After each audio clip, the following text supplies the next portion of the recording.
బులెటిన్లో మరో breaking news చూస్తున్నాం. జమ్మూ కాశ్మీర్లోని బైసరన్ ప్రాంతంలో పర్యాటకులపై ఉగ్రవాదులు దాడి చేసి 28 మందిని హతమార్చడాన్ని జనసేన పార్టీ తీవ్రంగా ఖండిస్తోంది.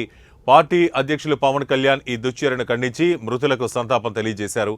జనసేన పార్టీ పక్షాన మృతులకు సంతాపం తెలియజేస్తూ 3 రోజుల పాటు సంతాప కార్యక్రమాలు నిర్వహించాలని పవన్ కళ్యాణ్ దిశానిర్దేశం చేశారు. అన్ని జనసేన పార్టీ కార్యాలయాలపై పార్టీ జెండాను అవసరం చేస్తూ సగం వరకు దించి ఉంచాలని స్పష్టం చేశారు. సాయంత్రం కూడలలో కొవ్వొత్తులు వెలిగించాలని, శుక్రవారం సాయంత్రం రాష్ట్ర వ్యాప్తంగా మానవహారాలు నిర్వహించి ఉగ్రదాడిని ఖండించాలని తెలియజేశారు.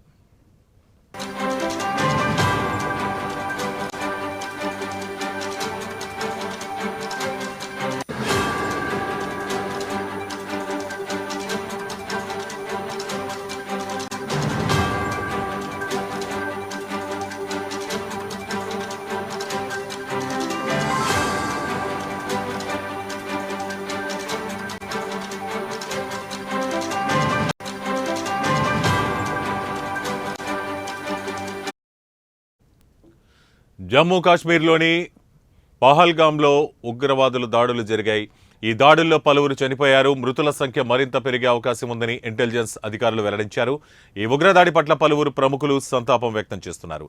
ఈ క్రమంలోనే ఏపీ ఉప ముఖ్యమంత్రి జనసేన నేత పవన్ కళ్యాణ్ సంతాపం తెలిపారు.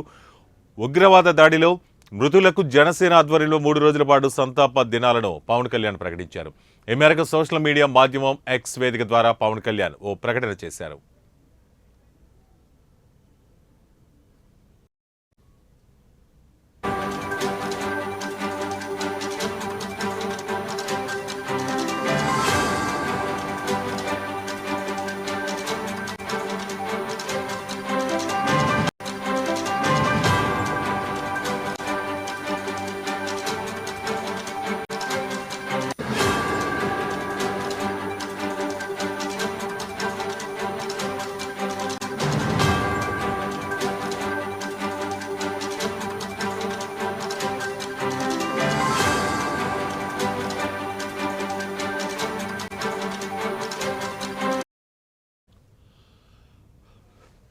ఇక యూపీఎస్సీ ఫలితాల్లో తెలుగు రాష్ట్రాల విద్యార్థులు పలువురు విజేతలుగా నిలవడం సంతోషదాయకమని ఏపీ ఉప ముఖ్యమంత్రి జనసేన అధినేత పవన్ కళ్యాణ్ వ్యాఖ్యానించారు. ఈ మేరకు సోషల్ మీడియా మాధ్యమం ఎక్స్ వేదికగా పవన్ కళ్యాణ్ ఓ ప్రకటన చేశారు.